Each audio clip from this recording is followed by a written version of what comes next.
ایک مغالطہ قرآن پاک کی تلاوت میں اکثر دیکھا سنا گیا، جس پر تنبیہ کرنا ضروری ہے۔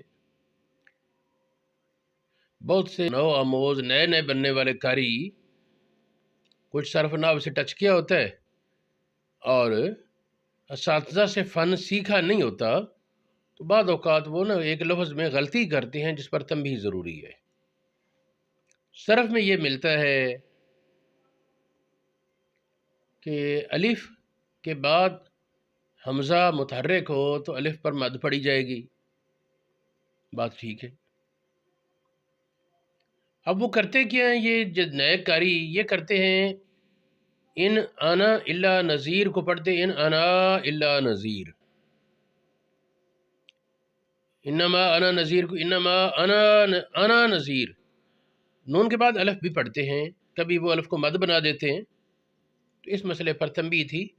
یاد رہے کہ ضمیر واحد متکلم انا، یہ انا نہیں، یہ انا ہے، نون پر صرف زبر ہے، اس کے بعد الف لکھا جاتا ہے، پڑھنا نہیں۔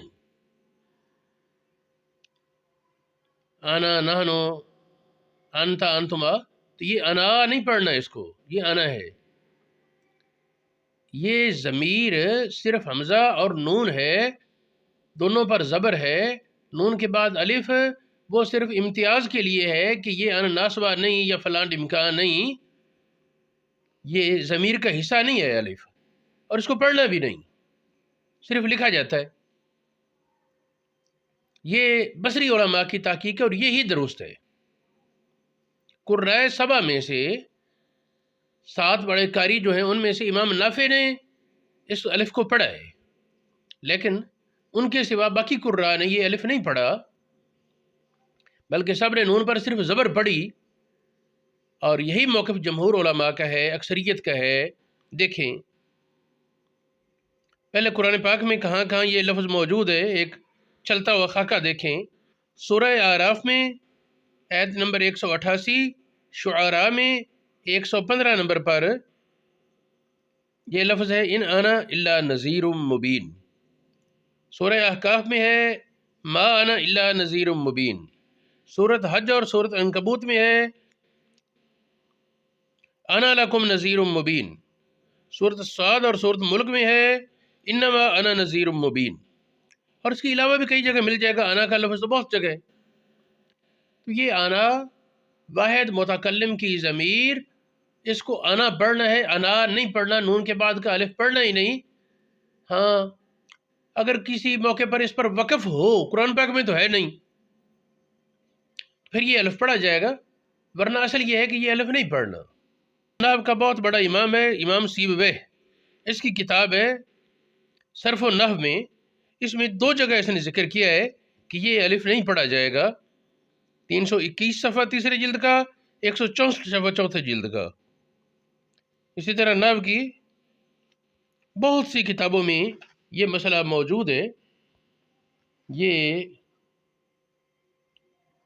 التصریح علی التوضیح، یہ ایک بہت بڑی نحو کی کتاب ہے، اس میں ہے تفسیر، یہ تفسیر کے بعد میں حوالہ، چلو تفسیر قرطبی میں ہے، یہ سامنے آ گیا ہے، حاشیۃ الصبان میں ہے، شرح التسہیل میں ہے، المساعد علی التسہیل میں، شرح الفیہ میں، کناش میں، نتائج الفکر میں، المرتجل میں، اور کئی اور نحو کی معتبر کتابوں میں یہ بات موجود ہے۔ پھر قرات کی کتابوں میں مشہور زمانہ کاری امام شاطبی، ان کی ہے حرز الامانی نام کی کتاب، اس کو امام شاطبی کے قرات کا ایک شاہکار کہا جاتا ہے، یہ شعروں میں کتاب ہے اور بڑی بلند پایہ اس کو مانا جاتا ہے۔ حرز الامانی اس کا نام ہے، اس میں ہے الحجہ کتاب ہے، یہ 377 ہجری میں اس کے مصنف فوت ہوئے، اس میں ہے حجت القراءات، اس کتاب کے مصنف 403 ہجری میں فوت ہوئے، اس میں ہے سراج القاری، اس کے مصنف 801 میں فوت ہوئے، اس میں ہے بہت سی تفاسیر میں، یہ تفسیر بیضاوی میں، تفسیر قرطبی میں، اور 20 تفاسیر میں یہ موجود ہے۔ حاصل سب کا یہ ہے، یہ تفسیر بیضاوی پر حاشیہ لکھا شیخ زادہ نے، تو اس کی عبارت میں پیش کرتا ہوں. شیخ زادہ کہتے ہیں ثم علم ان القراء اجمعوا على اسقاط الف انا، سارے قراء کا اجماع ہے کہ انا کے الف کو ساکت کیا جائے، پڑھا نہیں جائے گا. ان الوصل فی جمیع القرآن، جب ملا کر ہے وصل میں، عبارت میں، تسلسل میں، تو یہ انا کا الف نہیں پڑھنا. الا ما روی عن نافع فی اثباتہ، صرف امام نافع کا قول ملتا ہے کہ وہ اس الف کو پڑھتے ہیں، باقی سب قراء علماء محققین اس کے اسقاط پر متفق ہیں. اسی طرح امام جوہری، یہ لغت کا بڑا امام ہے، اس نے کہا اما قولہم انا، جو لفظ انا فهو اسم مکنی، یہ ضمیر ہے، فهو المتکلم بعد وید متکلم کی ہے، انما بنی علی الفتح، یہ نون پر فتح کیوں بنائی گئی انا کی، فرقم بینہ و بین انا التی ہی حرف ناصب للفعل، مضارع کو نصب دینے والے ان اور انا واحد متکلم کے درمیان فرق کے لیے نون پر فتح دی. والالف الاخیرہ، تو جو آخر میں الف ہے، انما ہی لبیان الحرکت فی الوقف، وقف کی حالت میں حرکت کا بیان، کہ اگر یہاں سکون ہو، وقف ہو، تو پھر اس کو الف کی طرح پڑھا جائے گا. وَإِن تَوَسَّطَتِ الْكَلَامِ، اگر انا کا لفظ کلام کے درمیان آیا، سکتت، اس کا الف گر جائے گا. الا فی لغت ردیۃ، ایک ردی لغت ہے، اس میں اس کی گنجائش ہے. یہ امام قرطبی نے جوہری کا قول نقل کیا. جوہری کی کتاب میرے سامنے نہیں ہے اس وقت. تو یہ گفتگو کا خلاصہ دوبارہ دہرا دوں کہ قرآن پاک میں انا ضمیر متکلم میں نون کے بعد الف پڑھنا نہیں، نہ اس کے بعد حمزہ ہو تو اس الف کو کھینچنا ہے، حمزہ نہ ہو تو بھی اس الف کو نہیں کھینچنا، پڑھنا نہیں، صرف نون کی زبر پڑھی جائے.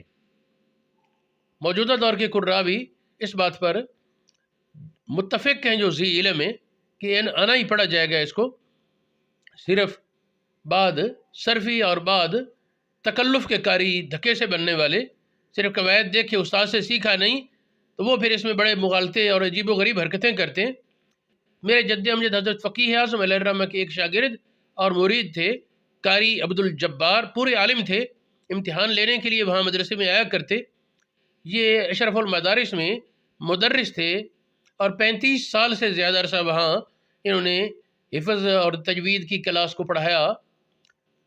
جب یہ مسئلہ پہلی بار میرے سامنے آیا نا، اشکال پیدا ہوا، میں نے یہاں اپنی معلومات اور مطالعہ کے بعد ان کے پاس گیا، اکاڑے، ان سے اس مسئلے کا سوال کیا، تو انہوں نے اس مسئلے میں پھر یہ بات کہی کہ یہ اصل ضمیر حمزہ اور نون ہے، اور اس کے بعد کا الف وہ صرف امتیاز کے لیے ہے. چنانچہ اب جب مطالعہ کیا تو یہ بات نحو کی اہم کتابوں میں سامنے آئی. یہ کناش لکھتے ہیں ینبغی ان یعلم ان الحمزۃ والنون فی انا، انا میں حمزہ اور نون ہما الاسم، یہ دونوں صرف اسم ہے ضمیر کا. عند الاکثر، اکثر علماء کے نزدیک یہ دونوں انا بس اسم ہے، اس میں ضمیر واحد متکلم. وزیدت الالف، بعد میں جو الف ہے یہ اضافہ کیا گیا لبیان حرکت النون، نون کی حرکت بتانے کے لیے کہ یہاں زبر پڑھنی ہے. اس طرح المرتجل فی شرح المجمل میں بھی ہے، نتائج الفکر میں بھی بعد کی الف کی بات انہوں نے کی کہ یہ حصہ نہیں ہے ضمیر کا، یہ الگ ہے.